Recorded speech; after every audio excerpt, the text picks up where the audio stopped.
The ATHS Golden Achievement Award recognizes men and women involved in trucking for 50 or more consecutive years. We are proud to present this award to 8 outstanding individuals. Manuel Andrade bought his first truck, a 1966 Peterbilt 281, in 1968 after driving for a few years. He worked as an owner-operator pulling bottom dump trailers. In 1971, Manuel bought a 20-foot aluminum end dump and started hauling gunite sand for swimming pools. In '72, he ordered his first new truck, a Peterbilt 359, which he still owns today. Over the next 5 decades, Manuel, with the help of his wife Angie, grew a company that is a regionally recognized name. He has always been an advocate for the trucking industry, including working with the California PUC to guarantee better rates, and was a key figure in the founding of the Bay Counties Dump Truck Association. Manuel now serves as the Northern California RVP for ATHS. As a member of ATHS, he has taken trucks from coast to coast and points in between to attend the national shows. Terry Bossman's uncle founded Linden Transport in the early 1940s. In 1963, Terry quit high school and started driving a truck. In 1982, he purchased his first truck, a Kenworth K100, which he still owns. He drove this truck until 1995 when he bought a T900 and drove it for the next 10 years. In 2005, he got his latest truck, a T800, and is still driving it. Terry's 3 sons also work for the company, with Troy and Tad driving trucks and Trent working as a mechanic and handling the books. Over the years, Terry has accumulated more than 6 million miles. Bruce began his trucking career driving for Britsky Farms at the age of 14. He worked on weekends and summers while he was still in school. In 1963, he worked for the local Ford dealership selling parts. Then in 1971, he became a full-time driver for Raleigh Trucking Company out of Chino, California. After a couple of years, he started Caballero Trucking Company, hauling sand and gravel as an owner-operator. He handled the repairs of his trucks and became quite a proficient mechanic, and even had other drivers and trucking companies asking him to do repairs on their trucks. With this shift, he started Bruce Caballero Enterprises, featuring a mobile heavy-duty truck repair service in 1983. He has been doing this in the Southern California area ever since. Bruce worked the first Southern California ATHS chapter show in 1984 alongside ATHS past president Rollin Smith, and he is currently a board member for the chapter.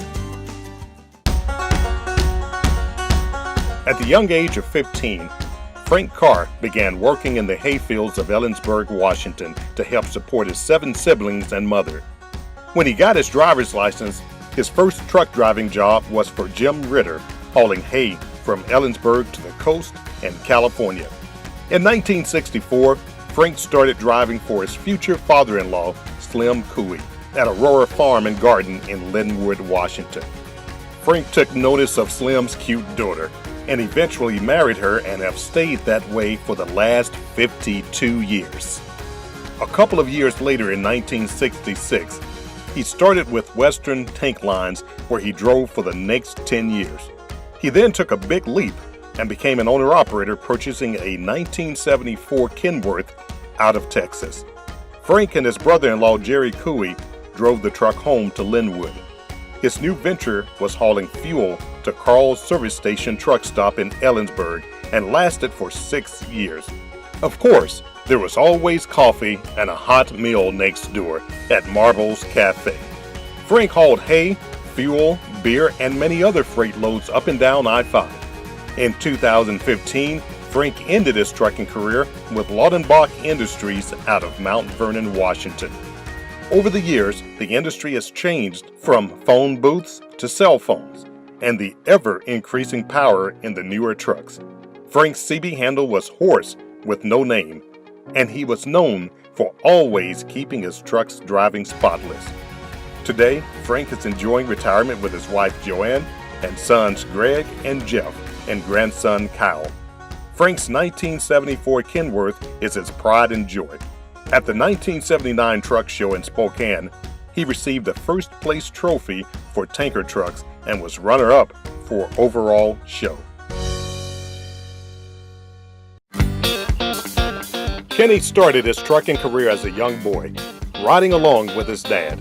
He survived his first rollover in a logging truck at the age of 12. Luckily, it was a slow rollover. Ken started driving a 1947 GMC farm truck hauling hay, fertilizer, cattle, and farm equipment for his parents' family farm as a young teenager. In the spring of 1969, shortly after his 18th birthday, his dad gave him the chance to take over the loading and log hauling of all timber harvest from the family tree farm.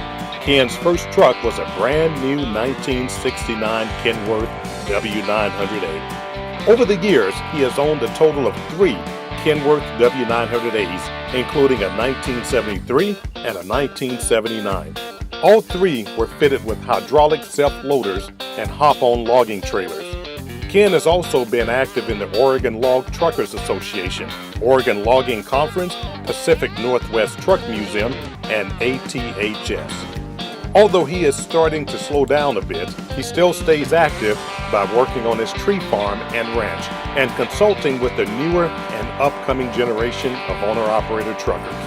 Most importantly, he is working for the preservation of antique farming and logging trucks of the Pacific Northwest, including a complete restoration of a 1926 Ford Model T logging truck with a matching original 1926 Kingham truck bunt and trailer.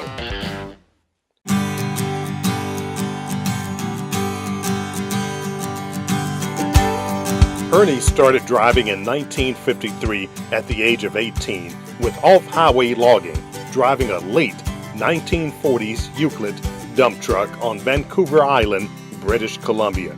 After bouncing around logging and construction companies for a few years, he switched gears to long-haul trucking in the mid-1950s, running a sleeper team from Vancouver to Toronto and Montreal. Back then, most of the driving was through the United States, since the Trans-Canada Highway had yet to be built. He kept this up until 1975, when he went back to local driving, and then in 1978, he switched to management. He retired in 2002, but went back to truck driving part-time for his youngest son for a few more years. Around 1965, he started a refrigeration company with his brother, but he didn't see the potential of reefers at the time and sold out and went back to driving. That business continues today as British Columbia's only Thermo King dealer. In 1969, he represented BC at the National Truck Driving Championships. He is a founding member of the pre-1965 line drivers of BC Group and has been an ATHS member since 2002. Georgie McClanahan started working with her dad, driving her truck with construction fencing equipment, doing work along now I-84 outside Huntington, Oregon in 1966. In 1974, she got her Class 1 license driving a big rig in the dirt with a set of double bottom dumps for Silva Trucking. Over the years, she has worked for many trucking companies with a variety of trucks, including a 1965 Peterbilt with a 2-stick transmission, a semi-bottom belly truck, and an end-dump 40-footer. She joined the Teamsters and would go in the hall every day to see about getting a union job.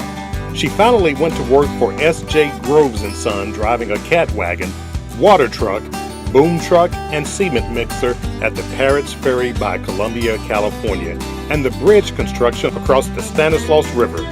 In 1978, she bought her own truck, a 1965 Kenworth. She has worked on many infrastructure jobs, including finishing I-5 by Rio Vista, California, building of the Malone's Dam outside of Jamestown, California, the I-205 bridge from Washington to Government Island in the middle of the Columbia River, and the Cascade Locks. She has also done work for the Forestry Service, using her water truck for dust abatement, watering roads, controlled burns, and fighting forest fires. She has also hauled wood chips and flatbed lumber, potatoes, and various other loads all over the U.S. She is still loading trucks for Davison & Sons, T2 Incorporated, and many other companies.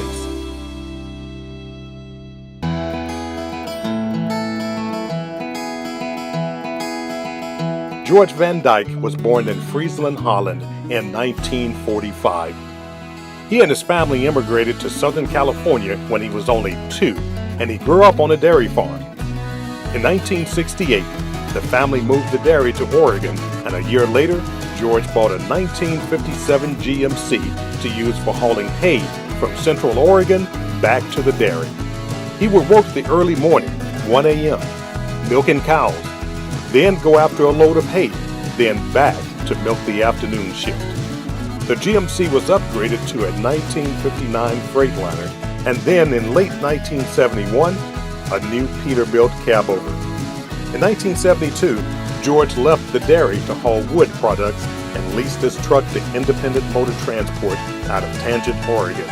In 1977, IMT sold out, and George hired one of the drivers, starting his own operation out of his home in Albany.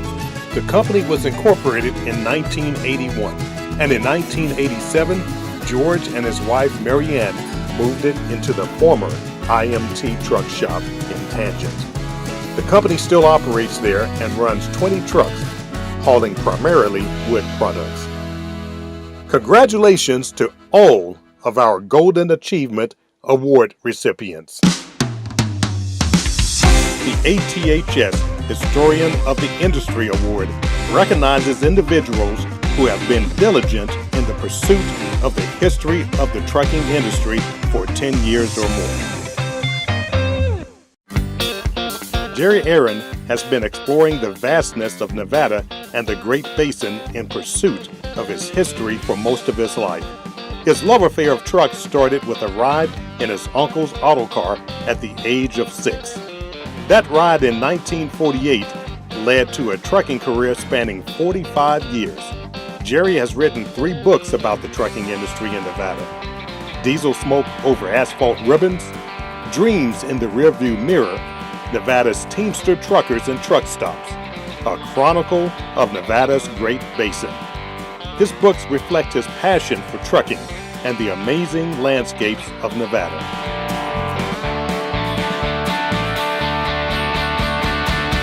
Dale started collecting trucking company patches while working at the International Factory in the 1970s. He found it a very interesting hobby, and almost every company had patches. His collection grew through the years.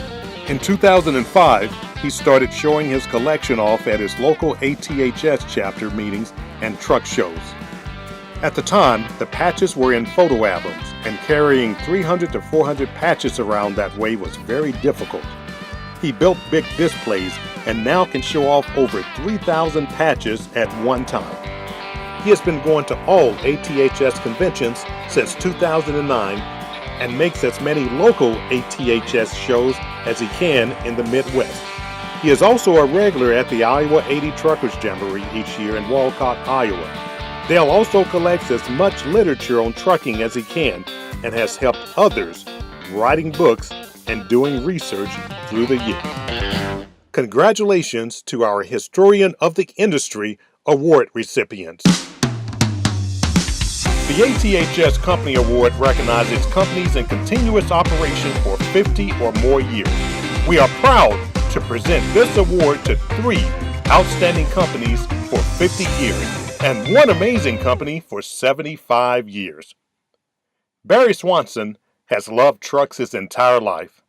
In 1969, he purchased his first log truck and a brand new Diamond Rio from DSU in Portland, Oregon, starting Barry Swanson Trucking. Throughout the company's history, his trucks have hauled logs and lumber through the Pacific Northwest, including Washington, Idaho, Oregon, and Southeast Alaska. At one time, Barry had 33 trucks on the road. Today, he runs 20 log trucks. For the last 45 years, he has been the primary log hauler for Dahlgren Logging in Forks, Washington. Currently, Barry is downsizing the business and has sold 3 of his trucks to employees, though he is still driving and managing the company. Jim Dobbs incorporated his business on April 1st, 1968. He felt it was fitting as he didn't think it was going to make it anyway. Fortunately for California's railroads, his pessimism was ill-founded. From a single truck, hired out to haul heavy loads, Jim Dobbs Incorporated has grown to be a premier heavy equipment contractor, specializing in emergency and derailment response service for Class I railroads such as the Union Pacific and Burlington Northern Santa Fe. From its yard in Newcastle, northeast of Sacramento, the company now serves Northern California, Northern Nevada, and Southern Oregon. The railroad-related work makes up about 80% of the company's business, with the rest outside transportation and heavy equipment hauling. A crew of about 40 employees man the fleet excavators, loaders, dozers, trucks and trailers, and other heavy equipment. Jim was fascinated with trucks since he was a young boy. While still a student at Placer High School in Auburn, Jim bought a 1932 Ford school bus, hoping to get it running in auto shop. When that didn't work out, he bought a running 1931 Chevy truck, and then after graduation bought a new Chevy 2-ton truck. Before starting his own company, he was a dispatcher for another company and finally decided to go out on his own. The company got its big break in 1973, when a train containing 21 freight cars, each carrying 330 bombs and bound for Vietnam, exploded in the massive Roseville Rail Yard, then owned by the Southern Pacific Railroad. Hot breaks caused by the descent from the Sierra had caused some of the cars' wooden floors to catch fire. Jim and Don, who took over as president in 1990 and assumed ownership in 2000, attributed the company's success and longevity to excellent employees and sheer tenacity. In 1955, John Lemons started working with his brother Robert, hauling wood chips, sawdust, hog fuel, ground bark, and planer shavings from 3 different mills. John was Robert's 7th employee, and the business had 4 Internationals, 1 Diamond T, 3 axle trucks with large dump boxes, a 2-axle Dodge with a large dump box, and a flatbed International for hauling slab wood. In 1957, he added 2 new International 3-axles, also with large dump boxes. In the fall of 1963, John left the business to go back to school and rejoined the company in 1970 by purchasing half interest with the understanding that he would purchase the remaining half when Robert retired. In 1972, Robert did retire, and the company name was changed from Robert Lemons Trucking to Lemons Trucking Incorporated. By 1996, the 50th year, many changes had been made in the industry. They were moving most of the wood products with tractor-trailer units, with 20-plus trucks and 30-plus employees. John retired in 2005, and business continues today under ownership of his son Larry and grandson Ray. Cummins Engine Company was established in 1919 as a manufacturer of oil engines under licensed limousine and demonstrated the viability of the engine in the automotive field. By 1932, a handful of trucks from R.M. Hibbett, founder Plessy C.L. Cummins, soon embarked on a series of design improvements in the 1920s and was all but finished off by the 1929 market crash. But CL put diesel power in a Packard, an innovation that remain a hallmark of the company today. The fledgling company struggled through running in American commerce with Cummins diesel power. By 1944, there were some 5,000 Cummins diesels powering trucks for the U.S. Armed Forces around the world. After testing in the crucible of competition At the Indianapolis 500, the company introduced turbocharging and the PT fuel system in the mid-50s and soon secured fully half of the U.S. on-highway truck market. When the interstate highways allowed for heavier loads and higher speeds, Cummins delivered ever-increasing horsepower. When the energy crisis made fuel economy critical, Cummins stepped up with the Formula Series and other steady enhancements to reduce fuel usage. And all along the way, the company demonstrated its commitment to resourceful stewardship by producing the engines and technology that reduce exhaust emissions everywhere they may be operating. Cummins today ranks within the Fortune 200 and employs some 58,000 people worldwide. Congratulations to all our company award recipients.